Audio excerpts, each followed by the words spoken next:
Sure, why not? Yeah. Why not? I don't think there's anything inherently good or bad about it. Yeah, I don't think there's anything inherently good or bad. It's fine. It's fine. It's fine. It's fine. And you know what it is? If they made some significant wins tonight. Yeah. Rubio won in Florida. And I want to talk about Wisconsin, because the guy won in Wisconsin, and also Rand Paul, RuPaul. Whoa, Democrat won for governor in Connecticut. Yeah, because people in New England are retarded. I can't take it anymore. People in New England are retarded, and that's it.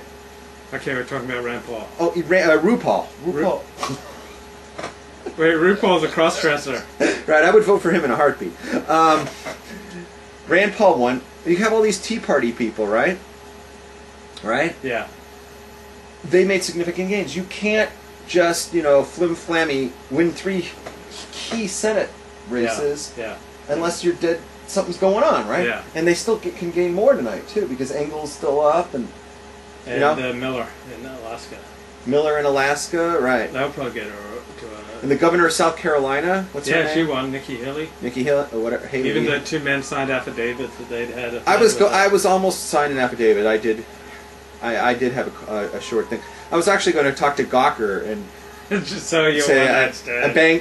You know what? I gotta one up everybody. Some people bang this one and some people bang that. I bang both. How's that? Okay. Okay, so there's that. Now, what am I talking about? Rand Paul. What were you going to say? No, I don't care about Rand Paul. The Tea Party. I'm answering this guy's question. Yeah.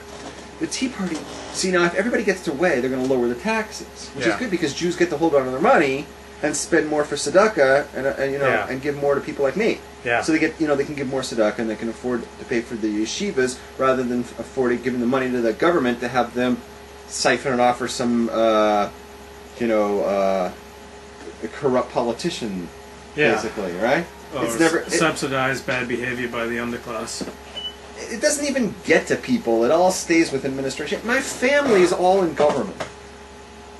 My family all works for the federal government.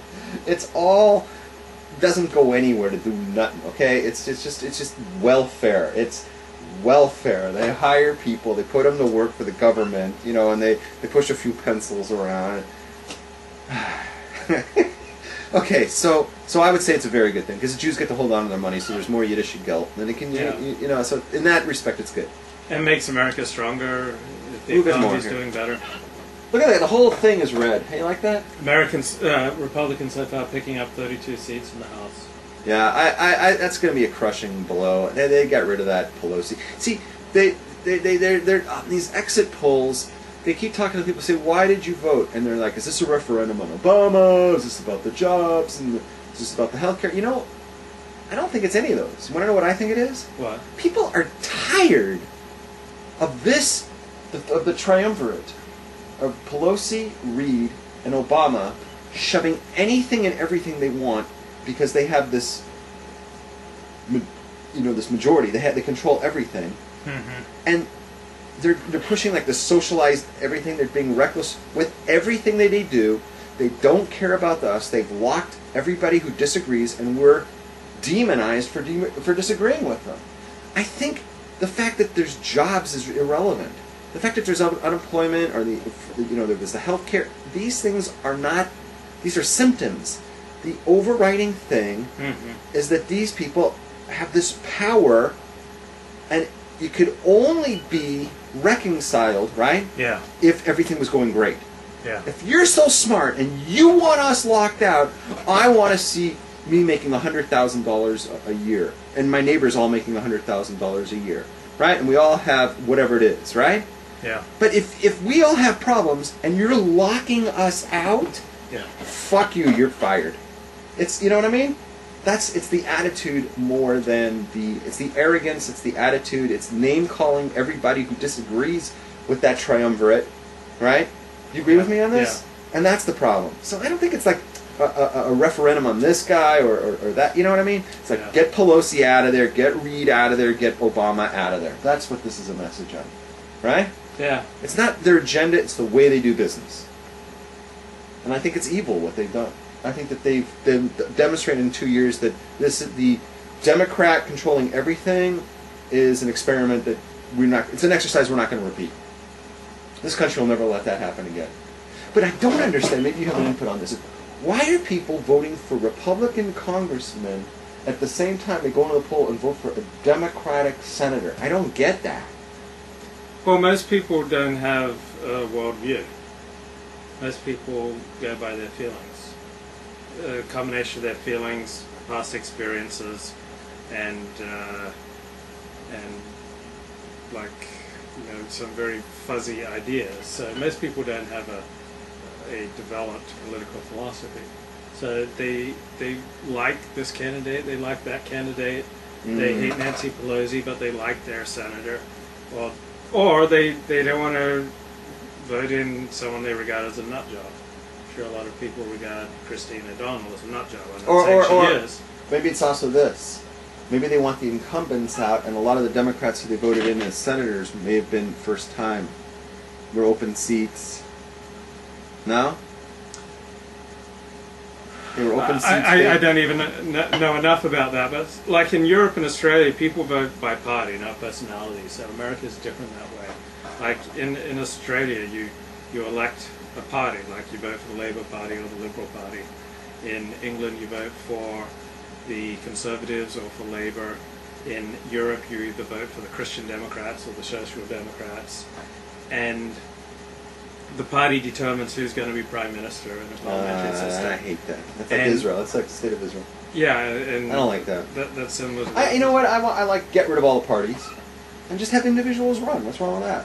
We did that for governor here in 2003. Remember that? And like 150 people went on the ballot. That was the best.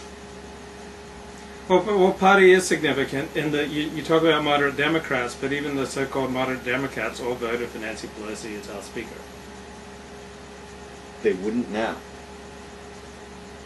But they did for they did for 2 years ago. They all voted for Harry Reid as right. Let me tell you something.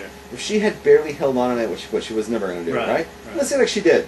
Yeah. It was already the rumors were going around that the Blue Dogs were going to vote for Boehner or whatever his name. And most of the Blue Dogs voted for healthcare, Obamacare.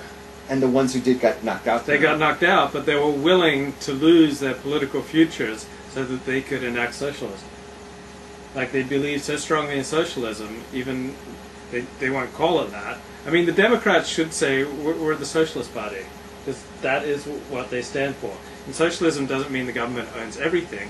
This means that government basically controls the economy. So they took 18% of the economy, healthcare, and they moved it much more in the direction of government control and regulation. That is moving it towards socialism. There's no significant issue where the Democratic Party of the United States differ from the socialist parties of Europe. So the Democrats are socialists.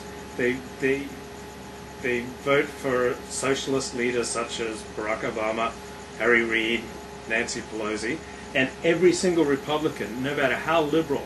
There are some pretty liberal Republicans like Olympia Snowe. Every single Republican in the House and Senate opposed Obamacare, voted against it. Like, this is the first time there's been a major piece of legislation passed without a single opposition vote. And they only did it by invoking the nuclear option, which until now the parties agreed that, you know, we would not use this for a major piece of new legislation. But they broke the Queensberry rules of political boxing. So we're going to invoke the nuclear option. We're going to pass Obamacare even though we can't get one single Republican vote. And we're going to create this, 2,300-page bill which almost none of us have read. And it's reprehensible. Such a mess. It's reprehensible. We're just going to try to shove the country to single-payer healthcare, and I think that was a really significant moment. Yeah, it's, you know what, and that was the moment that I when they did that, when they shoved that thing through, and Pelosi did that, it was at that moment that I said this woman needs to be fired now. Yeah. And I am so happy that she's fired, because it was like the people could actually had power in this. They shoved this thing against our will. We gave them the message. They didn't get the message. You know what I mean? Yeah. The polls said the majority of Americans are against this thing. Every election in the off year,